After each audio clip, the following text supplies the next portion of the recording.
Hi, I'm Tim. Welcome to Watchbox, and thanks for logging on. If you love this watch, email me, tmosso at thewatchbox.com, your purchase and pricing email question line for buying this or any watch you see here on our channel or any Watchbox platform. Reach out to me directly, tmosso at thewatchbox.com.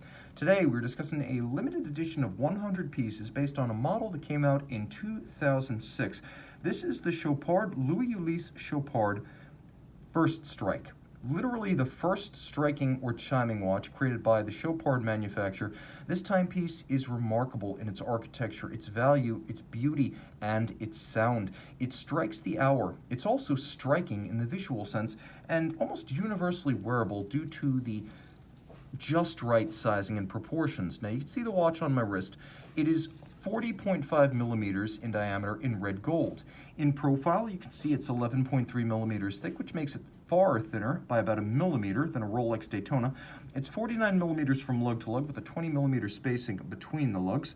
And then when you throw the watch on the wrist, once again, taking a look at the over-the-top shot, the cuff shot, where it has no trouble fitting underneath the sleeve. We're going to take a look at the down-the-barrel shot. The lug shape is agreeable in that it does curve downward at the edge of the wrist. I'd recommend it for a wrist as small as 14 centimeters circumference. There's a good weight to it, too.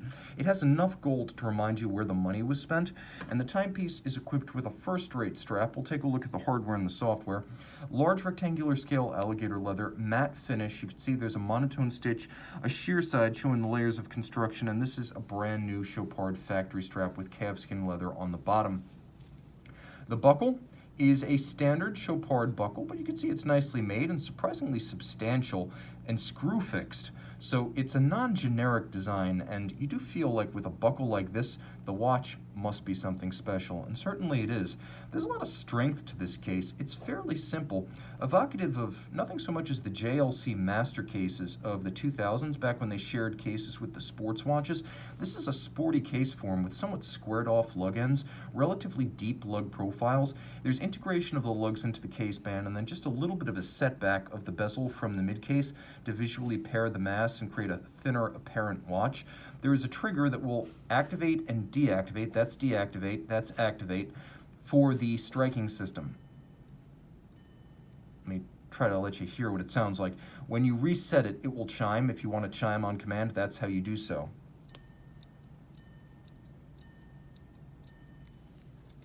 Now, normally the way this works is that it will chime the hour, and a few minutes prior to the jump, it will begin storing up energy so that it can strike.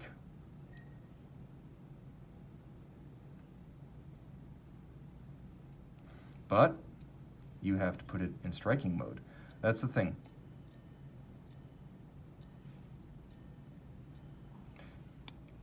Now the timepiece is rather remarkable in that the dial has 3 dimensions to it. There's a grill that sits over the dial that's skeletonized and all of high polish, and you can see it features dart-style indices as well as radially arrayed Roman numerals. It has tri-Roman numerals.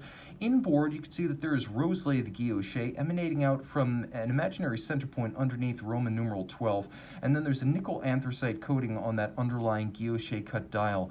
There is a scrolling seconds display inside a lovely beveled and satin-finished bridge down at 6 o'clock. There is a deeply set date. The watch features both hacking or stop seconds and a quick set function for the date, so you can rapidly set the date if you wish to. And now the timepiece, I'll demonstrate that. Let me just get it out of the danger zone. The timepiece has a quick set, and it has hacking seconds. Now, the watch is also a COSC certified Swiss chronometer, and there's a lot to love here.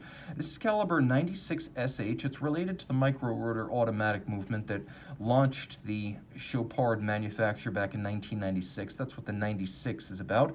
It is a striker, 2 barrels, stacked, automatic winding via 22-karat micro-rotor, 65-hour power reserve, beats away at 28,800 vibrations per hour, and the balance features a Phillips overcoil to allow it to keep excellent time and beat concentrically, that is with no amplitude gained or lost in every position. It is adjusted in 5 positions like a chronometer, and indeed it has the COSC certification. Pivoting on 33 joules, the finish is impeccable. As you can see from this angle in particular, the mirrored anglage glowing on the edge of every bridge as well as the edge of the rotor, the black polished swan's neck index, plus the black polished cap of every single screw. The screws have chamfered slots and beveled circumference. There's engine turning on the base plate, and the timepiece has richly crested Côte de Genève perfectly aligned across bridges. This is a true high horology movement, all of it water resistant down to 30 meters, but you're not going to take a striking watch in the water to begin with. This is a timepiece of limited edition. You can see that this is number 70 of 100, so if you want to think of it as lucky 7 times 10, it's exactly that. This is the Louis Chopard Strike 1, a manufacture movement and hour striker, and the first striking watch from Chopard. Email tmosso@thewatchbox.com for purchase and pricing details.